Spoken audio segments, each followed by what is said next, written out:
இவங்களுக்கு அதிகாரம் பண போதையை தவிர எதுவுமே கிடையாது. இந்த மாதிரி ஒரு ஆட்சி நிர்வாகம் தமிழ்நாட்டில் இந்த 70 வருஷத்துல எப்பவுமே நடந்ததில்லை.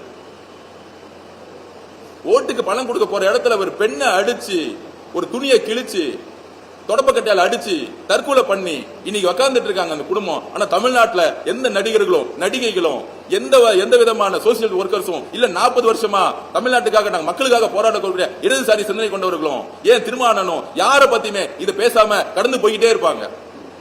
இந்த ஓட்டு அரசியலுக்கு வேற ஏதாச்சும் நம்ம வேலை செய்ய போயிடலாம். இதுதான் நான் சொல்ல வரேன். இதுக்கு அரசியலே வராம போயிடலாம். எதுக்கு அரசியல் வந்த நமக்கெல்லாம்? எதுக்காக இந்த இந்த அரசியல்? 5000 ரூபாய் கொடுத்தா தமிழ்நாட்டில் மாற்றம் வந்துருமா? அப்ப இதை கேட்கக்கூடிய இடத்துல தமிழக மக்கள் எல்லா பெண்களும் கேட்கணும், சமூக வலைதளங்களை கேட்கணும்.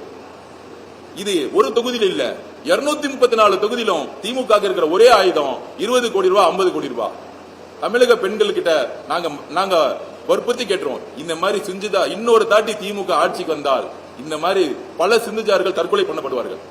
தூத்துக்குடியில் நடந்த மாதிரி 12ஆம் கிளாஸ் பொண்ணு கற்பழிக்கப்பட்டு கொல்லப்பட்ட மாதிரி திமுக ஆட்சிக்கு வரும் பொழுது இப்பயே எலெக்ஷனுக்கு முன்னாடியே 5000 ரூபாய் கொடுக்கிற இடத்துல அந்த பெண் கேள்வி கேட்ட ஒரே ரீசனுக்காக சுடிதார கிழிக்கப்பட்டு தொடப்பக்கட்டையால் அடிக்கப்படும் பொழுது இவங்க திருப்பியும் ஆட்சிக்கு வந்தா பெண்கள் ரோட்டில் நடமாடவே முடியாதுங்கிறத நான் பதிவு பண்றேன்.